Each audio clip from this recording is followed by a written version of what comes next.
Salut tout le monde, dans cette nouvelle vidéo je vous propose de passer en revue les différentes pages de données et champs de données que j'utilise pour la course à pied et puis décrire un petit peu pourquoi est-ce que j'utilise ces champs de données et comment. Et puis dans une prochaine vidéo on pourra faire le même exercice avec mon compteur de vélo. C'est vrai que ça vient en complément un petit peu des descriptions d'entraînement que je publie en ce moment sur le compte Instagram avec les différentes séances que je réalise.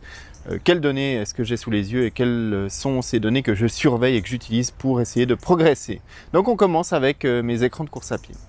Donc sur la première page de données de mes montres, ici j'affiche 4 champs. En général c'est le cas, ces 4 champs. La nouvelle Fenix 6 permet d'afficher 6 champs.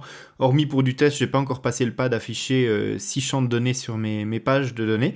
Donc là j'affiche 4 champs. Le champ du haut c'est la distance complète de mon activité. Donc là voilà, pas de fantaisie, c'est des données habituelles. Le deuxième champ, donc celui qui est sur la ligne du milieu à gauche, est également le champ de durée totale de mon activité. Donc là il n'y a vraiment pas non plus de grands secrets. Ensuite, l'allure instantanée, donc là j'affiche l'allure parce que c'est quand même une information de base en course à pied.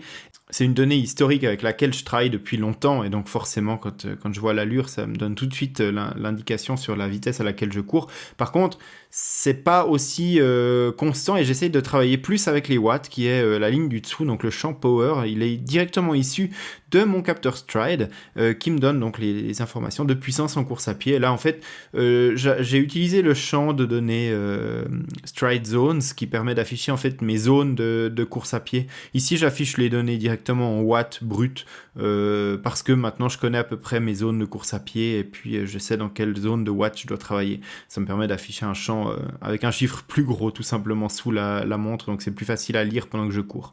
Donc voilà, sur cette première page de données il n'y a pas vraiment de grosses surprises. C'est des données probablement que les habitués du site ont l'habitude de consulter puisque je parle depuis maintenant un certain temps de la puissance en course à pied. Et pour les autres il n'y a vraiment rien de très très surprenant ni d'inhabituel.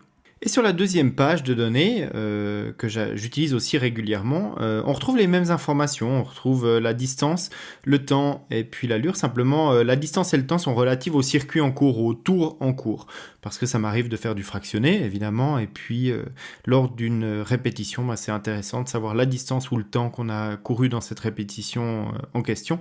L'allure, elle est toujours instantanée sur cette page-là que j'utilise pendant mes répétitions. Par contre, en dessous, en ce moment, j'ai plutôt affiché la fréquence cardiaque parce que comme j'ai repris un entraînement coaché par un entraîneur, lui me donne des intensités, des cibles en fréquence cardiaque. Donc moi, j'essaie de convertir ça, en fait, de travailler à mi-chemin entre la fréquence cardiaque et les watts. J'essaie de plutôt m'adapter sur le nombre de watts que je dois courir, puis je vérifie de temps à autre en passant de l'écran 1 à l'écran 2 que le nombre de watts que je suis en train de courir correspond bien à l'intensité en fréquence cardiaque que me demande mon entraîneur. Donc voilà, c'est les deux écrans principaux que j'utilise sur ma montre de course à pied. C'est vrai que j'utilise pas beaucoup plus de données que ça en général au quotidien. Ça m'arrive de jeter un œil sur les Running Dynamics de Garmin en course à pied, pour l'oscillation verticale. Mais c'est plus des choses en fait que je vais analyser après l'entraînement sur Garmin Connect ou d'autres plateformes, mais pas forcément pendant l'entraînement. Donc pendant l'entraînement, vous vous rendez compte là avec mes pages d'entraînement que finalement j'utilise pas tant de données que ça, que j'ai pas tant de données sous les yeux, que c'est essentiellement des informations de base, donc allure, distance, temps, fréquence cardiaque, puissance. Voilà, c'est à peu près les données avec lesquelles je travaille en course à pied, je dirais quasiment 100% du temps. Donc voilà pour la course à pied, on a fait l'exemple ici avec la Fenix 6, c'est vrai que c'est une des deux montres que j'utilise particulièrement souvent pour m'entraîner en ce moment, avec la Polar Vantage V, mais sur la Polar, j'ai aussi 4 champs de données qui sont affichés sur la plupart de mes pages de données, puis c'est à peu près, voire même exactement les mêmes données que j'affiche sur la Vantage, donc peu importe la montre que j'utilise, j'ai les mêmes données sous les yeux. Voilà pour cette vidéo, comme je l'ai dit en introduction, on fera le même exercice, je ferai le même exercice pour mon compteur cycliste dans une vidéo d'ici quelques jours. Et puis d'ici là, abonnez-vous à la chaîne pour ne manquer aucune des prochaines vidéos. Et puis rendez-vous sur nakan.ch pour suivre toute l'actualité du sport connecté. Voilà, à bientôt!